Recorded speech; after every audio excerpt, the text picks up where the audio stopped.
पुष्कर मेले को लेकर आज पुष्कर में जैसा आप जानते हैं कि माननीय मंत्री महोदय और सभी जो हमारे जनप्रतिनिधि हैं, आमजन है, मीडिया है, सभी हमारे अधिकारी सभी से आज संवाद ये कार्यक्रम रखा गया। तैयारियों को लेकर जो सुझाव थे वो सभी के आए हैं, क्या क्या इम्प्रूवमेंट कर सकते हैं, अभी तक जो विभागों को जो कार्य दिए गए थे उनके द्वारा क्या क्या कार्य अभी तक किए गए हैं, टाइमलाइन उनको दी गई थी, उस टाइमलाइन के हिसाब से क्या उन्होंने अपने टेंडर के कार्य या अन्य जो भी कार्य है वो शुरू कर दिए क्या, उसी को लेके आज ये रिव्यू रखा। कुछ अन्य सुझाव आए वो भी इंक्लूड करेंगे और अधिक पुष्कर का ये मेला भव्य बने और इंटरनेशनल स्तर पे जो इसकी लोकप्रियता है और बढ़े। यही माननीय मुख्यमंत्री जी के भी निर्देश हैं और सरकार के निर्देश हैं, तो उसी अनुरूप सारे विभाग कार्य कर रहे हैं। जो भी आवश्यकता होगी निश्चित तौर पे कराए। तो आज हम सब लोग, हमारे पार्षद और हमारे पुष्कर के प्रमुख नागरिक और सभी विभागों के संबंधित जो मेले में जो व्यवस्था करनी होती है, कलेक्टर साहब भी पधारे, सब लोगों ने हमने आपस में विचार विमर्श किया और इस बार तीर्थराज पुष्कर का मेला कैसे अपने भव्यता ले, किस तरह से, चाहे मनोरंजन के माध्यम से, चाहे हमारी जो आध्यात्मिक यात्रा निकलती है उसके माध्यम से, चाहे इस बार महाआरती होनी है भव्य वो, चाहे इस बार हम पशुओं की एक शोभा यात्रा भी निकालने का विचार कर रहे हैं। इस बार अंतर्राष्ट्रीय स्तर के कोई अच्छे से कलाकार भी आ जाए जिससे कि मेले की जो रौनक और बढ़े और तीर्थराज पुष्कर के अंदर अच्छी लाइटिंग हो, ब्रह्मा जी का जो मंदिर है उसकी अच्छी लाइटिंग हो, उसकी भव्य सजावट हो और ब्रह्मा जो मंदिर के पीछे एंट्री प्लाजा है उसके अंदर भी इस मेले से हम कुछ न कुछ नवाचार करके अच्छे प्रोग्राम करने की शुरुआत करेंगे। इस तरह से हमारे पुष्कर में आने वाले सभी श्रद्धालु, क्योंकि लाखों लोग आते हैं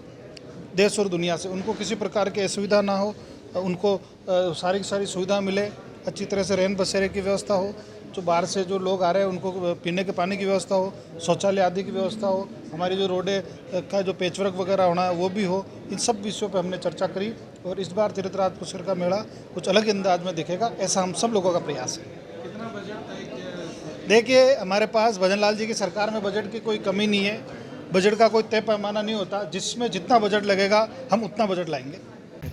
पुष्कर इस मृत्यु लोक का आदि अनादि तीर्थ है जिसको सतयुग काल का तीर्थ कहते हैं और यहाँ ब्रह्मा जी ने सृष्टि रचना की थी और उसी समय को लेके एकादशी से पूर्णिमा तक यहाँ धार्मिक मेला और साथ साथ में पशु मेला का दिवाली के बाद ही प्रतिवर्ष यहाँ आयोजित होता है, जो अंतर्राष्ट्रीय पशु मेला और धार्मिक मेला कहलाया जाता है, जहाँ लाखों सनातन धर्मावलंबी पुष्कर सरोवर में आस्था की डुबकी लगाकर पुण्य कमाने आते हैं। और इस बार भी ये मेला 2 नवंबर से लेकर 17 नवंबर तक आयोजित होने वाला है। आज यहाँ माननीय हमारे कैबिनेट मंत्री सुरेश जी रावत जी की अध्यक्षता में पुष्कर मेला व्यवस्था के लिए सुझाव मांगे गए थे, जिसमें सारा जिला प्रशासन और मेले से संबंधित सारे विभाग उपस्थित थे।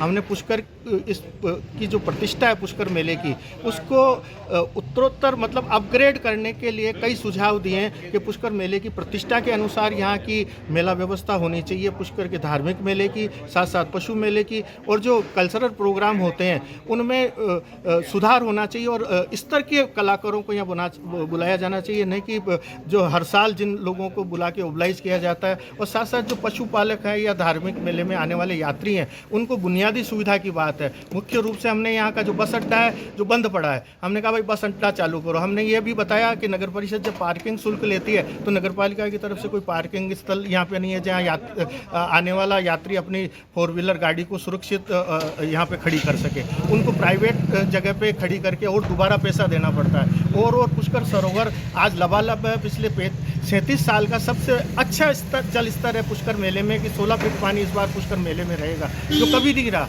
तो इस बार जनहानि की भी ज़्यादा संभावना है, तो हमने कहा भाई सिविल डिफेंस की, गोताखोरों की और घाट की सफाई की विशेष व्यवस्था की जाए। साथ साथ ब्रह्मा मंदिर का जो वन वे मार्ग है, क्योंकि इस बार जो पीछे वो बना दी गई है लिफ्ट, उस कारण से जो वन वे का रास्ता थोड़ा अवरुद्ध हुआ है, उसको ठीक किया जाना पड़ेगा। साथ साथ जो पैदल यात्रियों का वन वे है उसमें पुलिस का जाब्ता इतना अच्छा होना चाहिए कि जो 24-25 घंटे के लिए वन वे होता है यात्रियों के लिए, उसमें किसी भी प्रकार की भगदड़ ना मचे और किसी प्रकार की कोई जनहानि नहीं हो। और साथ साथ पुष्कर मेले की जो अपनी व्यवस्थाएं हैं उसमें जनता की भागीदारी सुनिश्चित की जानी चाहिए। आज ये इतनी बड़ी मीटिंग हुई पर लेकिन किसी को बुलाया नहीं गया, जनप्रतिनिधि को या सुझाव देने वाले को या पुष्कर के जागरूक लोगों को कि आप आके अपने सुझाव दें। सब लोग अखबार में पढ़ के ही यहाँ आज इसमें आए और अपनी अपनी बात उन्होंने रखी है। चाहिए। और मुझे तो आज ऐसा लगा कि यहाँ लोगों को जानकारी नहीं थी कि यहाँ आज पुष्कर मेले की कोई मीटिंग हो रही है जिससे वो आके अपने सुझाव दे सकें।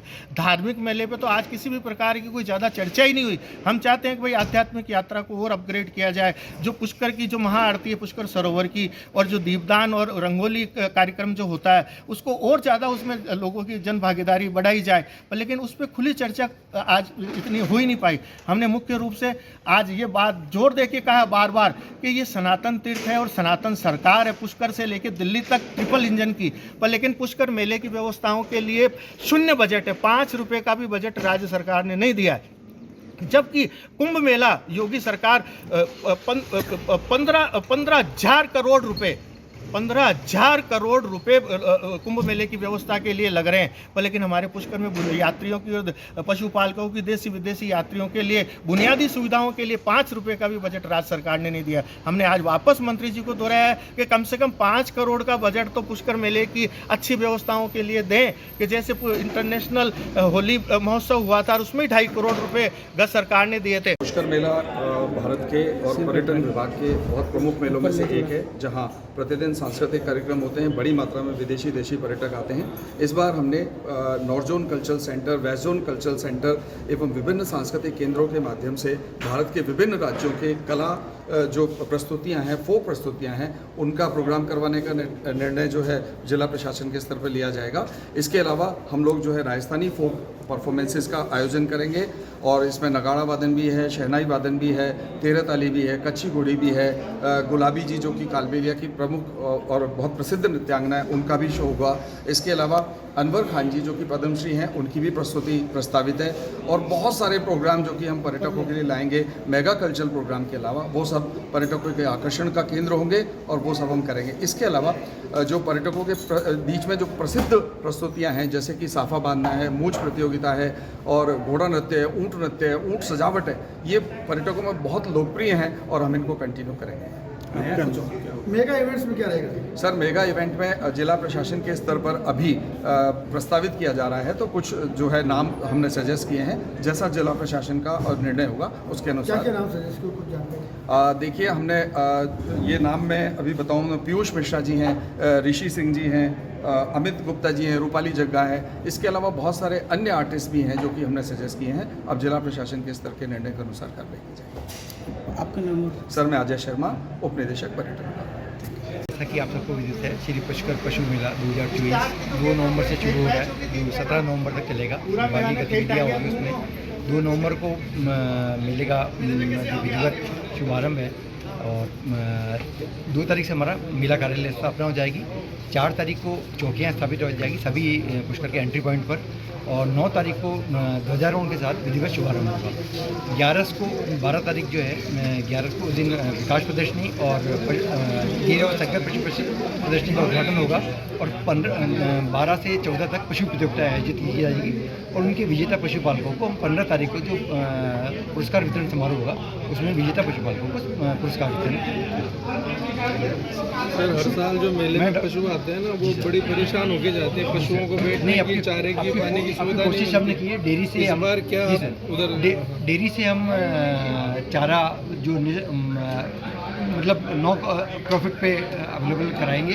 डेयरी को हमने जगह दी है वहाँ पर, वो जो भी मार्केट रेट है उस पर चारा उपलब्ध कराएगी, उसमें कोई प्रॉफिट उनका नहीं रहेगा। और इसी तरह पशुपालकों के लिए जो अन्नपूर्णा रसोई का है वो प्रावधान किया गया है। पशुपालकों की लाइट और पानी की सुविधा, खेली के रिपेयर का काम शुरू होने वाला है, और उसमें लगातार पानी की सप्लाई बराबर रहेगी। PHED से हमने पूरी आपस में समन्वय स्थापित करते हुए पशुपालकों को अधिकतम अच्छी से अच्छी सुविधा देने का प्रयास करेंगे। Thank you.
Get your copy. Pizza Point, Kangor. For delicious moments.